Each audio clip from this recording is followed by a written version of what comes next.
Луѓето треба да живеат човечки. Никако. Ја велам не. Измрзнавме, изгладнавме, ете тоа сакам да кажам. Секој еден степен значи штедење, а Изгладнавме. Не даваш да навалам оган. никако. Не даваш свеќа, ноќе да запалам. Ја велам не.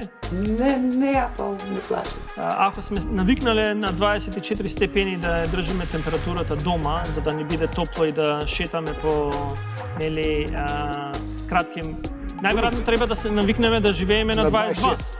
Измрзнавме, изгладнавме, ете тоа сакам да кажам.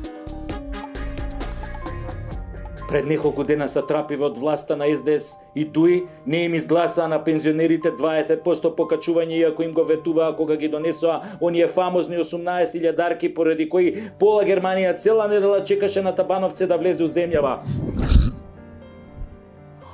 Истиот ден, СДС и ДУИ им го фукнаа традиционално и на земјоделците, но за нив некој друг пат кога врбата ќе роди грозие, а она истото ќе му го продадат на тиквеж.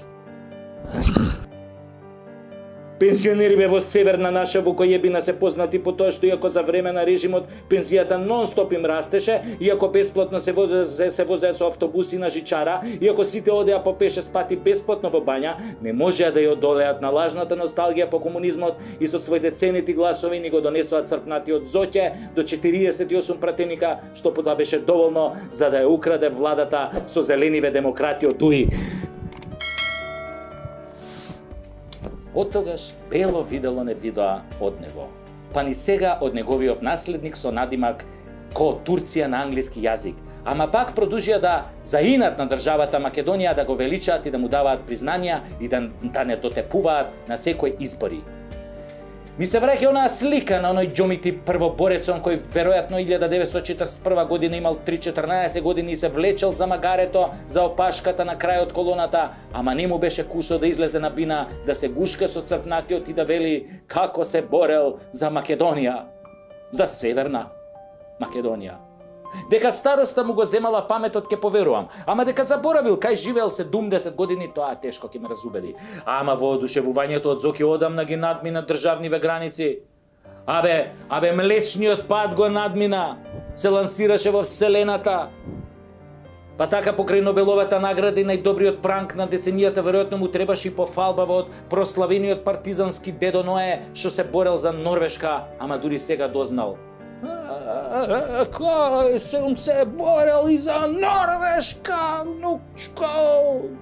Слушам од покајани СДС-мовци дека Зоќе неколку пати сакал да им ги покачи пензиите, ама се пишманел велеки, што ќе им бе пари на пензионериве, порано ги даваа на внуците, сега внуците им се во странство, доста им се и овие пензии. Само еднаш пуштил срце во 2020 година кога им направил покачување од 49 денариве. Што би рекол Аца Лукас, где си била кад сам био Нико? Зоќе, после тоа не можел да спие цела недела, се кајал. Брзо потоа се вратил на старото добро безгрижно спиење, без мува да го лази, кога од Филипче разбрал дека фондот се ослободил од 3000 пензионери по природен пат, и тоа само во Скопје. Дали има врска за доснувањето на вакцините, не знам. Ама некој вирус ги фатил, се шушка така. Но радоста кратко му траеше. Кога ги изгуби пензионерите, ги изгуби и гласовите на кои не им даваше буквално ништо. Цели фамилии, помножено со 3000, таман толку да биде згазен на локалните избори 2021 година. Повторно пензионерските негласови беа пресудни, затоа и ги замолувам пензионерите да ми бидат живи и здрави и на следните вонредни парламентарни избори да не се глупираат, туку да си ги вратат децата во Македонија. А новата власт вети дека веднаш ќе им ги дигне пензиите.